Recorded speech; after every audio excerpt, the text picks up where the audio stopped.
Welcome to the Grit Diaries with Mon and Maz, a place where we share real stories meets real transformation. Each episode, we share the journeys of everyday people who's faced life's hardest moments and found their way to hope, healing, and purpose. May their courage inspire you and in the world around you. Let's get inspired. Oh, today we have an absolutely special guest and someone nearest and dearest to my heart. Her name is Karen Sanders. Karen today is going to unpack her very personal journey of experiencing anxiety right through her early years all the way up to her current years, which she's okay if I share with you, 60 plus. And let me tell you, this woman is an absolute firecracker. You know, some of us kind of get stopped midway in our life, and anxiety can just really overtake our experience of life, opportunities, the joy that we get, maybe work and career opportunities. Any of you that might be struggling with this themselves or know someone that is, I implore you to listen in, because Karen has ploughed through her own experiences with anxiety and still gone out to do some incredible things, taking anxiety with you, if you like.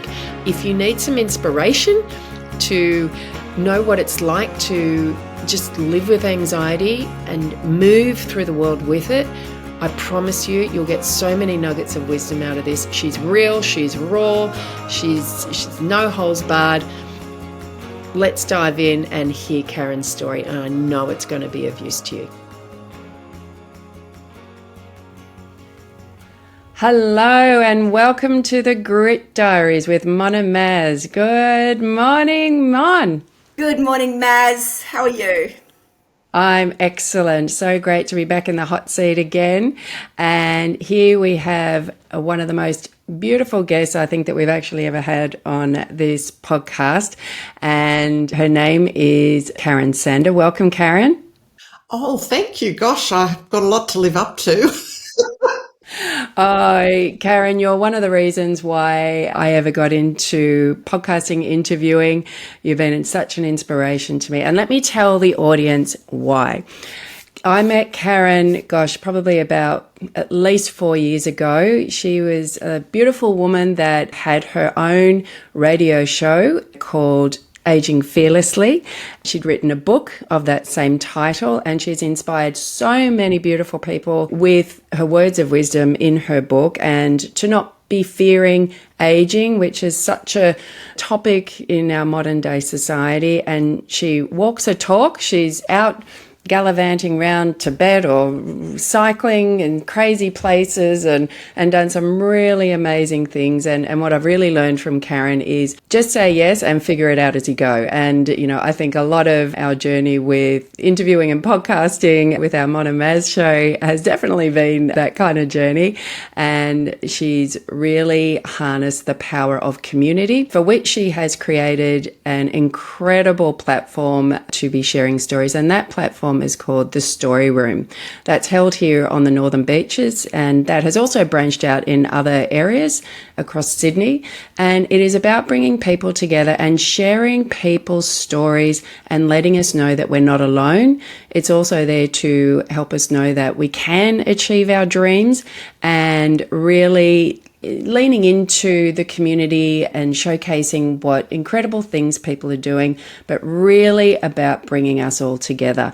It's an absolute success. They are sold out events. So, you know, those are just touching on the things that Karen has achieved in this period of her life. And I'm so grateful that we have met and crossed paths. And she has an air about her of just get out there and just do it and go and have some fun doing it. So I'm overjoyed to be sharing this platform here with you today. I'm really keen to share your story because it wasn't always that easy. And so that's what we're going to unpack today.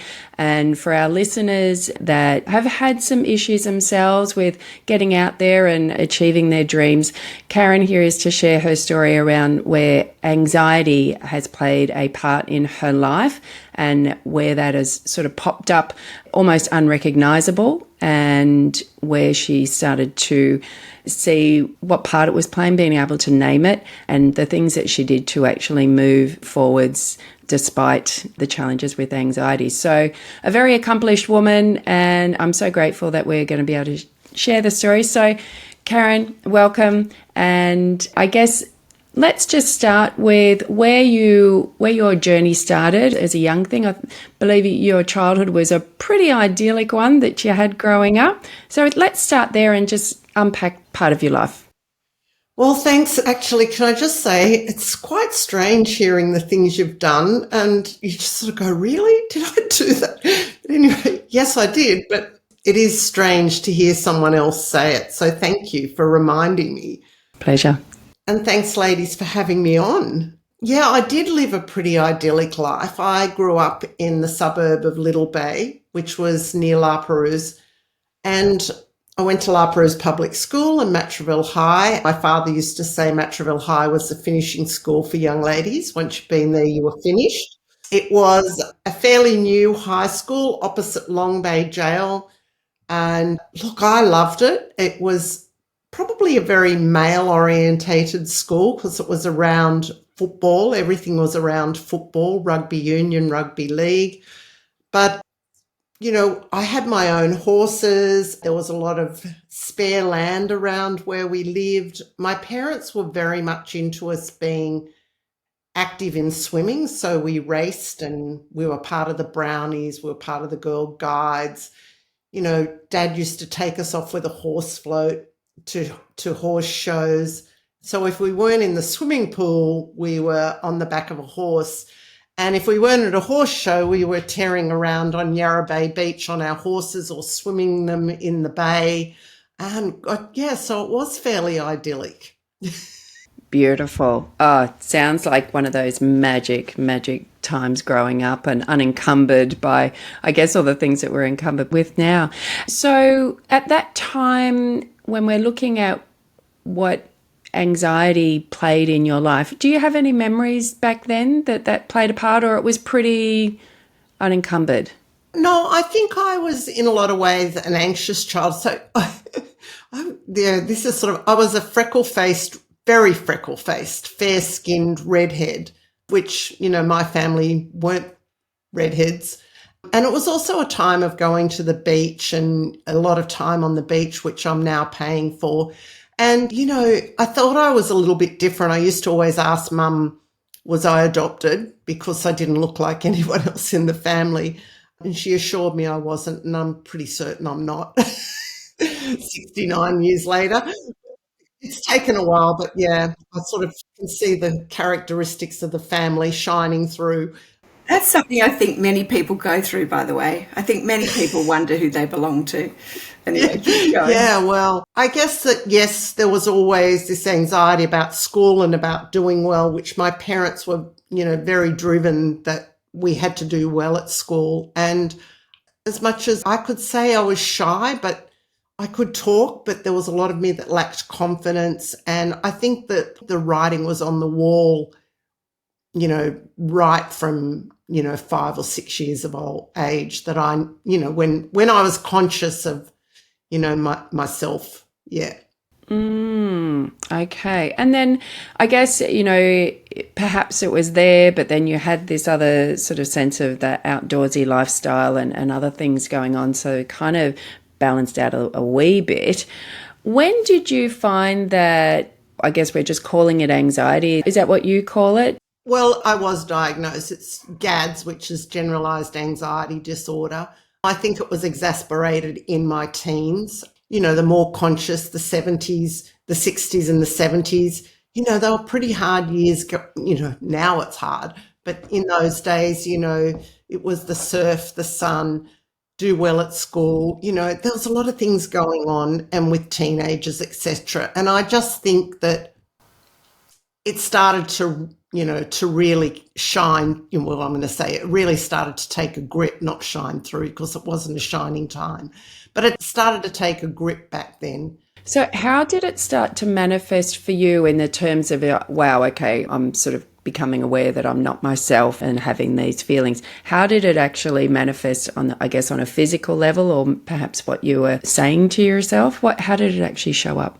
I guess I was just always worrying. I think a lot of it was a fear of failure, and through school, there was always this drive within my family to do well. And if I came home with a result that wasn't, good, it really did bother me, because I knew that I was going to get, questioned about, was I studying enough? How was I handling my studies, etc. Looking at my exam papers. And I think, my parents didn't know any better way of parenting. Like today, there's more, parents are hopefully a little bit more skilled in parenting. All my parents wanted was for us to do well, and this was their way of parenting. And so I became very fearful of failure. And I just, failure wasn't an option. And if I didn't do well, it was like, or I didn't do as well as was expected, I felt that I'd failed. That's a double-edged sword, isn't it? It's, in one sense, as a young person, having that fear of failure, and it has that ricochet effect throughout your life. And it's but at the same time, it's probably helped you when you perhaps in the position that you sit now, and looking back, it's actually probably helped you go that further than what most people might have stopped at a certain point, in terms of what you've created out there, the things that you've done which have enriched your life, and been a bit gutsy to do these things. But at the same time, there's a cost to be paid, because sounds like it was to your detriment at times, in terms of how you held yourself, perhaps thought about yourself. So Yeah, if I can add to that, Maz, absolutely. I think, anxiety is fear of the future, and running story room, that's a strength, to be worried about what's the next lot of 8 speakers to turn up for the next quarter and all of that. So it's a gift underneath, but also you'd appreciate anyone that's feeling anxious when you're working with them. So you've got huge compassion for what they feel. It does give you empathy for people who are struggling with mental health issues, whether it's depression or anxiety. A doctor once told me that anxiety was the most painful of the two mental health issues, that depression just numbed you out. Now, I don't know how true that is, but, anxiety is incredibly painful, because you said, Mon, the fear of failure, fear of the future, fear. It's like running on a mouse wheel all the time, and you're running, anxiety, you jump off, you have a rest and say to yourself, I'm not going to do that again. I'm going to get over it, and I'm not going to be anxious. But 5 minutes later, you're back on the wheel.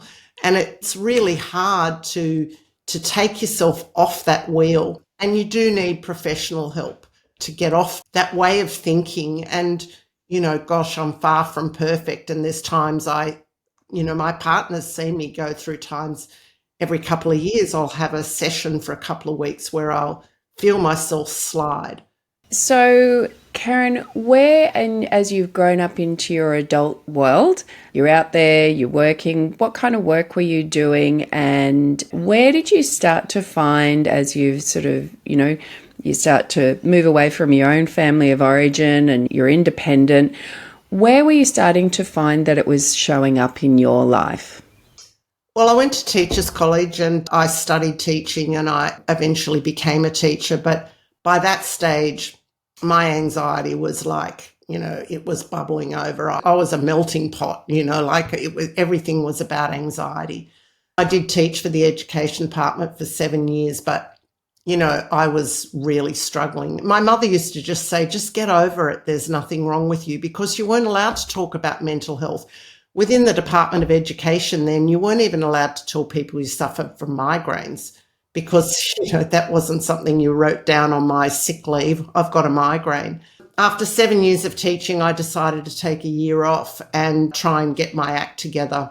I'm wondering, Karen, if just again for our listeners, because we're talking about it and there's an awareness that it was there and it was crippling, how were you experiencing it on a physical level, that it was crippling? Well, basically I couldn't think clearly a lot of the time.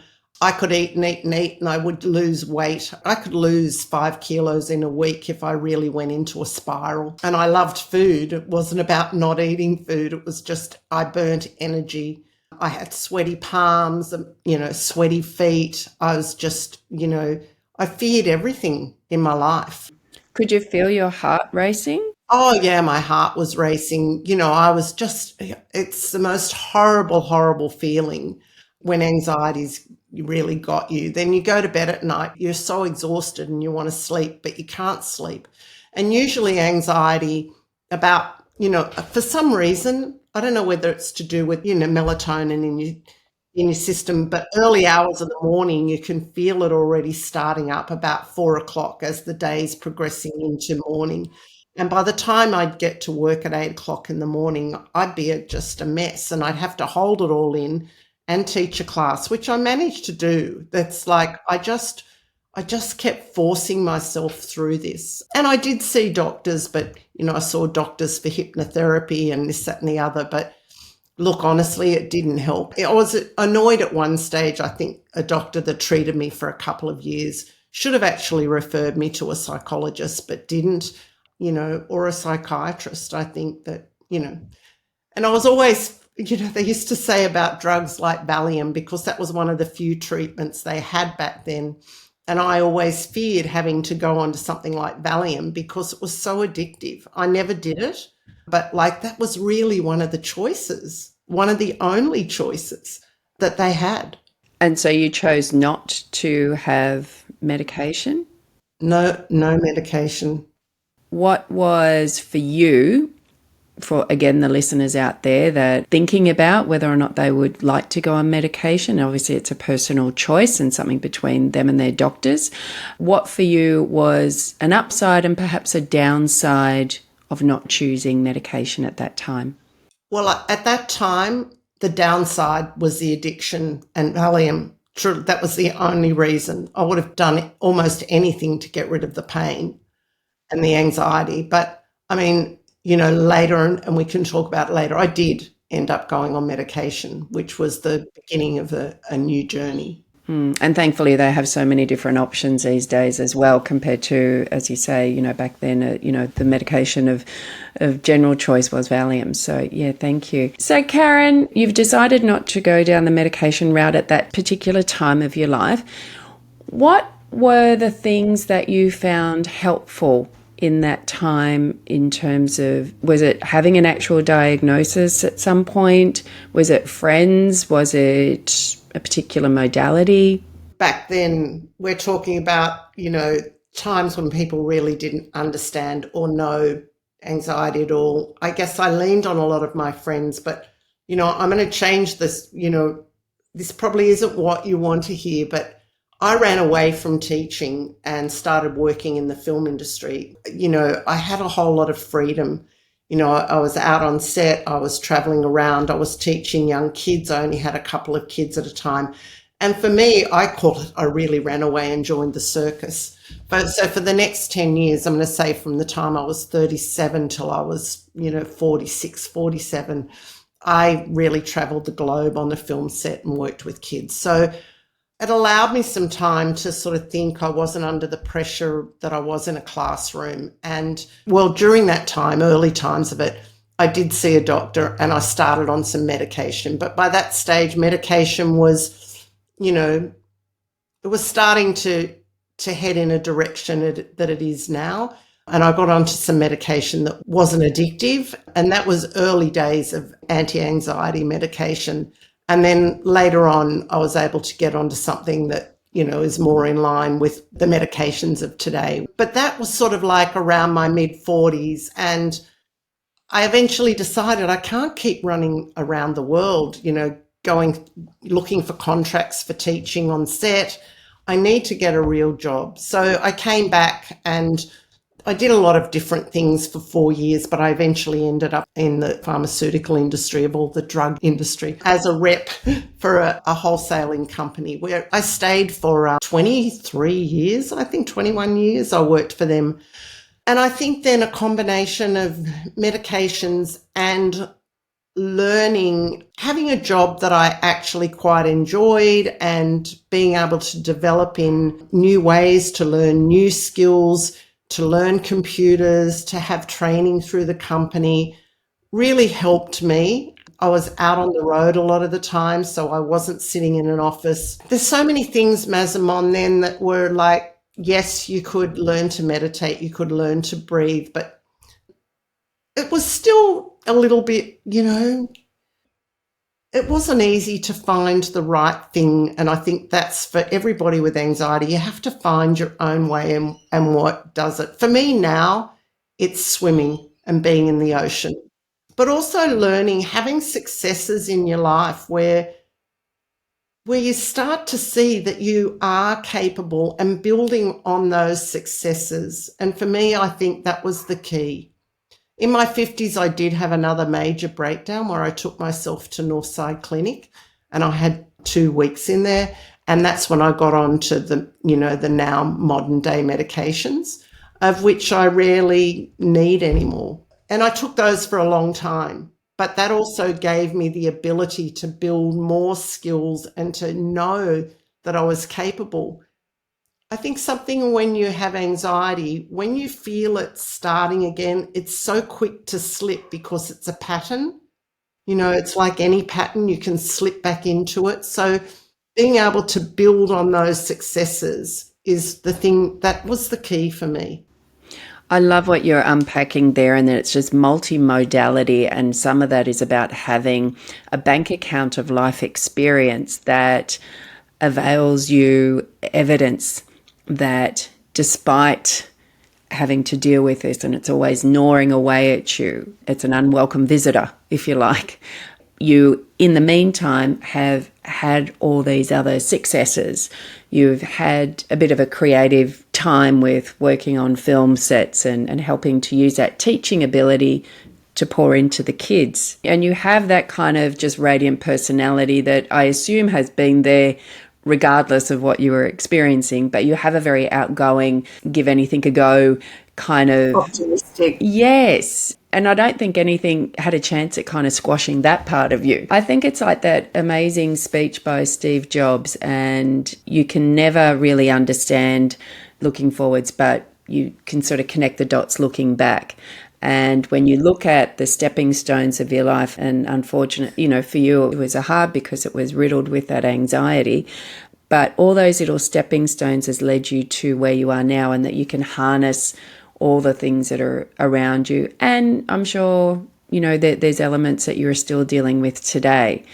What I really love that you just highlighted there, Karen, was that it's easy to slip into, and this is what I really want our listeners to be aware of, that they're hard-worn grooves. So, there's a physiological level, there's the psychological level, there's the environmental aspects, there's the people that we engage with that can all sort of be adding to our experience of anxiety or whatever it is you find that tends to show up in your life that is your unwanted guest.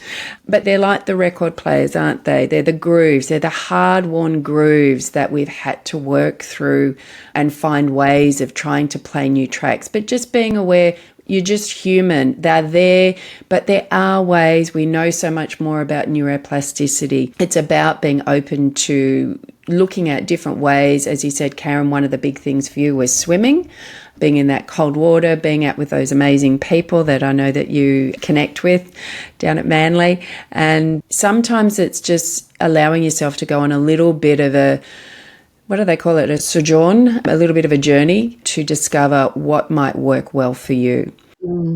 I think that when you talk about slipping, it's that fear. Immediately you start to slip, the fear comes in of, oh my God, I'm going to go through this again, because it is such a horrible, I can't, it almost makes me want to cry as to the feeling of emotion.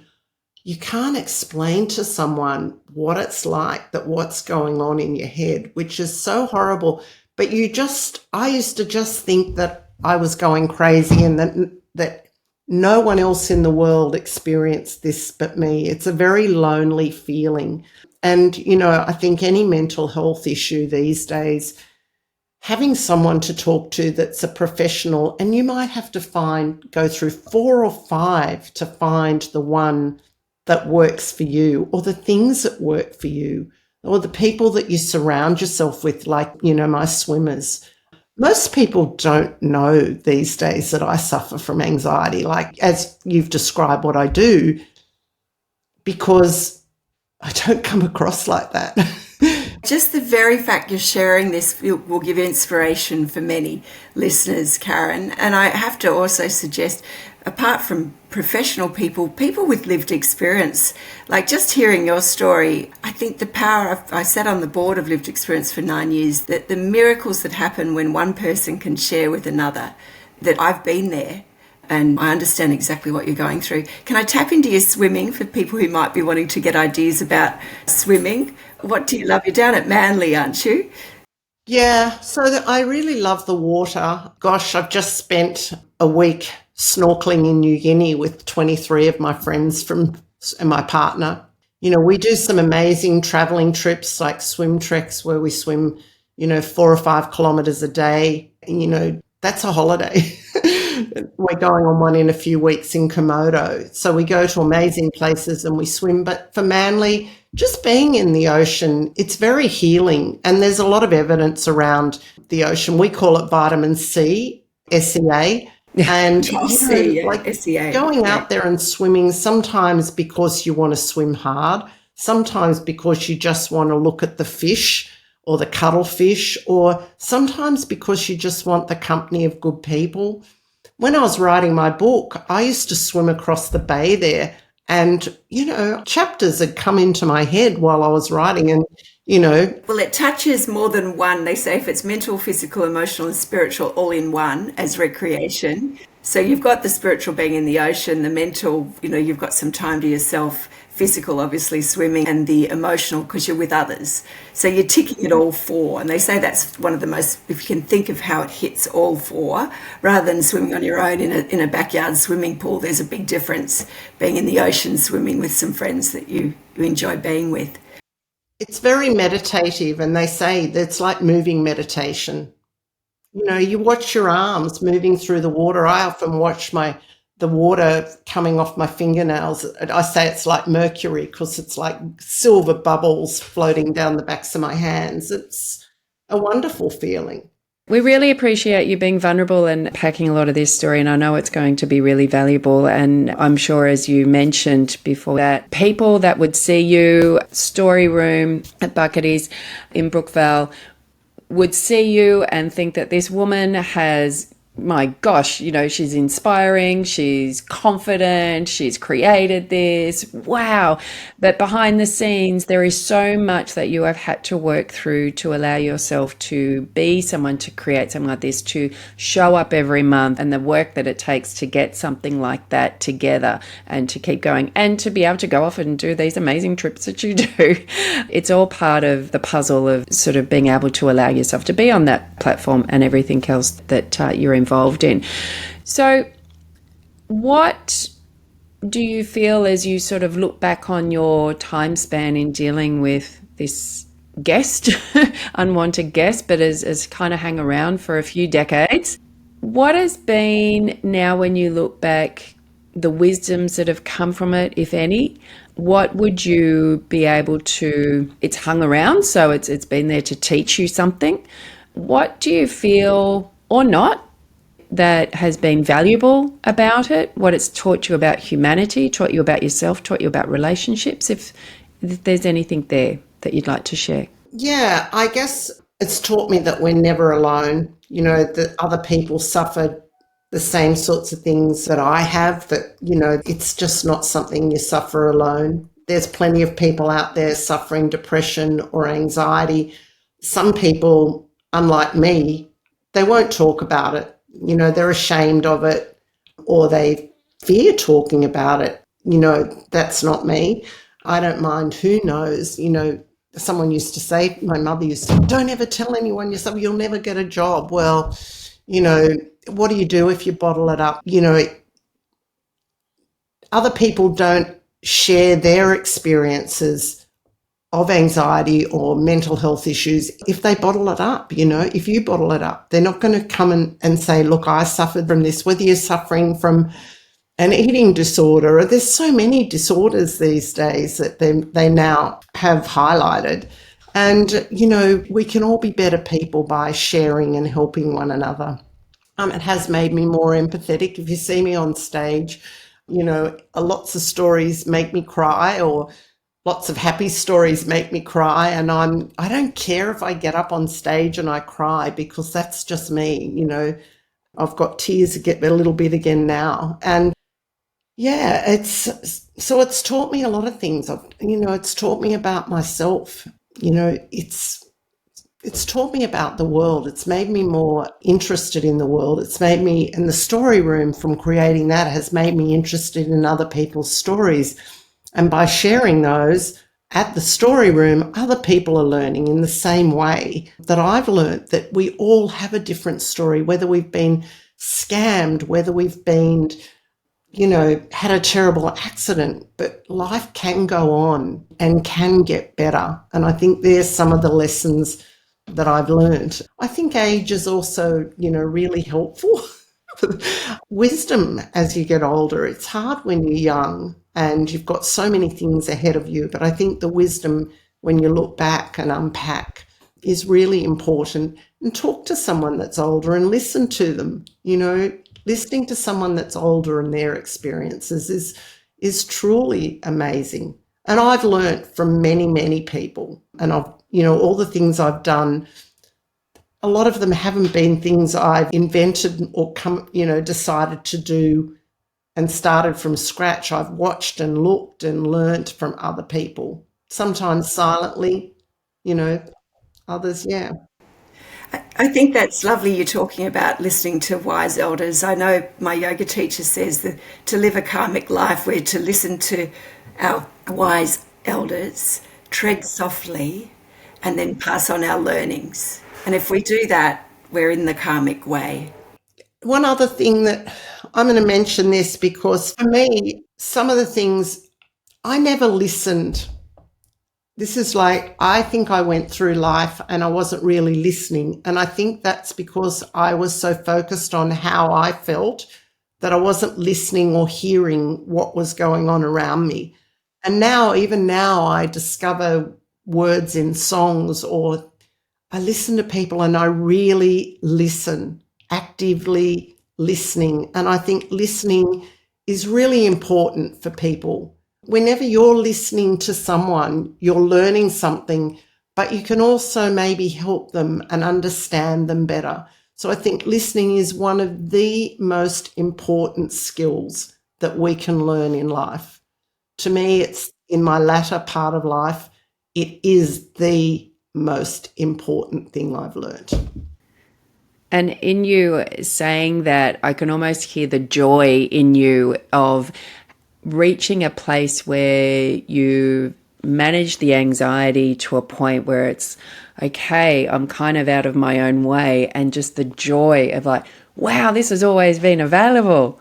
And now you have gone not just a tippy-toed a little bit, you have gone on steroids to, I want to hear other people's stories. I want to just embrace it, and I want everybody to hear it. And it's almost maybe saying making up for lost time isn't quite the right phrase to use, but it's like, just to your point, just saying, for so long, it's sort of, you've just had to just manage yourself and be in the world, and all of a sudden it's like those 3D pictures, isn't it, that your eyes, if you can focus them a certain way, and all of a sudden everything comes alive, and it's like, and that was always there that whole time. It was just I had to kind of see it in a different way and be open to it and relax the eyes and my body and really. And so you're showcasing it not just for yourself to hear, but for everybody else that to varying degrees might be, people in the audience might be experiencing some depression, and it's been really hard for them to actually get out the door. Maybe it's a friend that cajoled them to sort of, no, come on, you got to be out there. You got to go and listen to these stories. They're amazing. And just by being in the room, that they are hearing somebody else like, oh man, they struggle too. And they're on the stage and sharing it. Oh my gosh, maybe, just maybe, I have a glimmer of hope.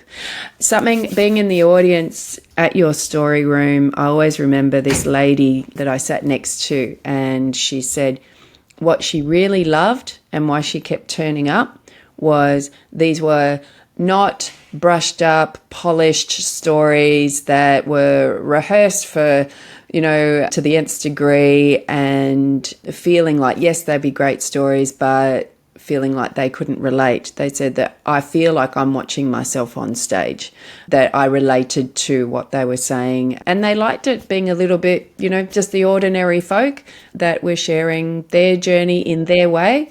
And that's just what it made it relatable to them. So it really is touching a nerve, a good nerve with people. It's really touching people's hearts. And there's so many different aspects of life that is covered in the story room. Yeah, it's a tonic, isn't it? It's a tonic for everybody, a monthly tonic, or bi-monthly, isn't it? And whoever thought you could get a tonic and it's not in a bottle? That's great. Curiously, at a bar. Yeah, with good pub food.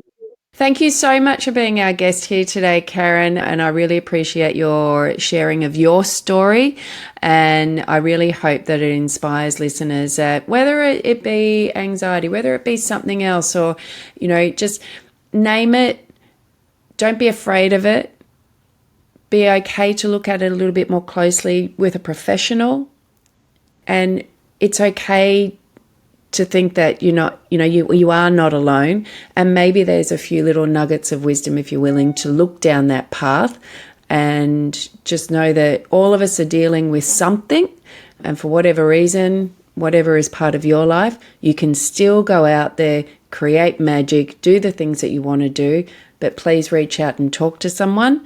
And Karen is a shining example of, decades of living with anxiety and still going out there and kicking butt. Seriously, kicking butt. I have to say thanks, ladies. It's been a pleasure, and you're both doing a great job. I'm glad you've started the Grit Diaries because there's a lot of stories to tell. Yes, thank you. And with that, Thank you, Karen. thanks, Mon. Bye, Maz. Thank you, Maz. Bye. Thank you. Thank you for joining us on the Grit Diaries, From Grit to Grace. If today's story has moved you, share it with someone who needs a little hope. Remember, from grit, we can find grace, and from grace, we can find inspiration. Until next time, look for the joy, keep safe, stay grounded, and never forget that there is a strength within your own story. Take care.